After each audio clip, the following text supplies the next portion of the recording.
ज़बूर 55। ए खुदा, मेरी दुआ पर कान लगा और मेरी मिन्नत से मुँह ना फेर। मेरी तरफ मतवज्जा हो और मुझे जवाब दे।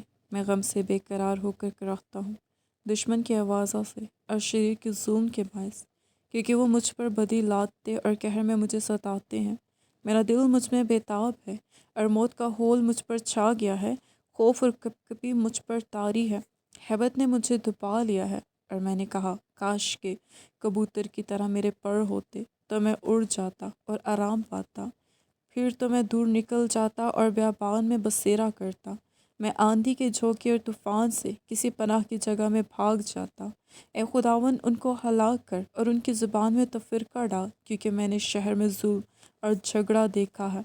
दिन रात वो उसकी फसील पर गश्त लगाते हैं। बदी और फसाद उसके अंदर हैं, शरारत उसके बीच में बसी हुई है। सितम और फरेब उसके कूचों से दूर नहीं होते। जिसने मुझे मलामत की वो दुश्मन ना था, वरना मैं उसको बर्दाश्त कर लेता। और जिसने मेरे खिलाफ तकब्बुर किया वो मुझसे अदावत रखने वाला ना था, नहीं तो मैं उससे चुप जाता।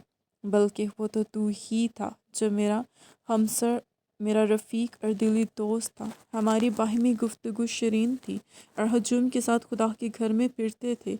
उनको मौत अचानक आ दबाए, वो जीते जी पाताल में उतर जाएं, क्योंकि शरारत उनके मस्कनों में और उनके अंदर है। पर मैं तो खुदा को पुकारूंगा और खुदावन मुझे बचा लेगा। सुबह और शाम और दोपहर को मैं फरियाद करूंगा और कराहता रहूंगा, और वो मेरी आवाज़ सुन लेगा। उसने उस लड़ाई से जो मेरे खिलाफ थी मेरी जान को सलामत छुड़ा लिया, क्योंकि मुझसे झगड़ा करने वाले बहुत थे। खुदा जो कदीम से है सुन लेगा और उनको जवाब देगा। ये वो हैं जिनके लिए इनकलाब नहीं और जो खुदा से नहीं डरते। उस शख्स ने ऐसों पर हाथ बढ़ाया जो उससे सुलह रखते हैं।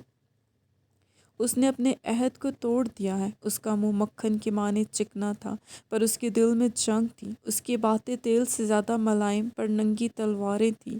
अपना बोझ खुदावन पर डाल दे, वो तुझे संभाल लेगा। वो सादी को कभी चुम्बश ना खाने देगा।